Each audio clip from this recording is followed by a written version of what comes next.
Polda Maluku tilang 1.333 pelanggaran selama operasi Zebra Siwa 5.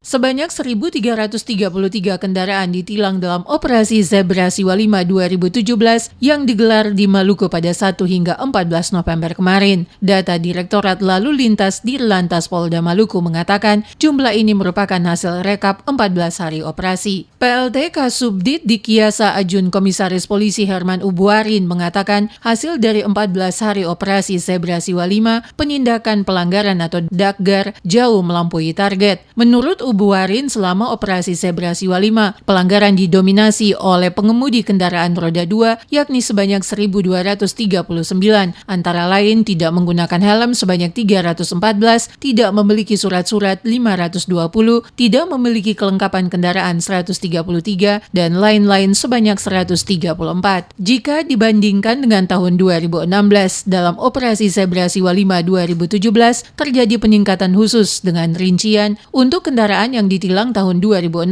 sebanyak 646 naik menjadi 1.333. Untuk teguran turun dari sebelumnya di 2016 sebanyak 331 menjadi 271. Total jumlah pelanggaran lalu lintas tahun 2016 sebanyak 977 naik menjadi 1.604 atau sekitar 64%. Dengan kenaikan yang signifikan, maka setelah diakumulasi untuk tindakan pelanggaran mencapai 100% dan teguran turun mencapai 18% selama pelaksanaan operasi Zebra Siwa 5.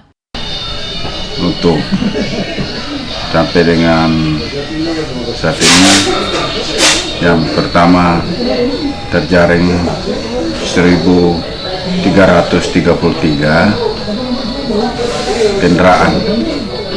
Ia menambahkan selama operasi Zebra Siwa 5, barang bukti yang disita berupa SIM 150 unit, STNK 608 unit, kendaraan 573 unit, sehingga totalnya 1.333. Kendaraan yang terlibat pelanggaran yaitu sepeda motor 1.207 unit, mobil penumpang 73 unit, dan bus 1 unit. Untuk data korban laka lantas selama operasi Zebra, tercatat 3 kasus kecelakaan menyebabkan 1 orang meninggal dunia. Seperti diketahui, Dirlantas Polda Maluku menggelar operasi Zebra Siwa 5 2017 selama 14 hari pada 1 hingga 14 November 2017. Hal ini dilakukan untuk meningkatkan ketertiban dalam berlalu lintas dan menekan angka kecelakaan. Diharapkan pasca operasi Zebra ini, kepatuhan masyarakat pengguna jalan meningkat, kecelakaan dan pelanggaran menurun, sehingga masyarakat terselamatkan dari kecelakaan lalu lintas.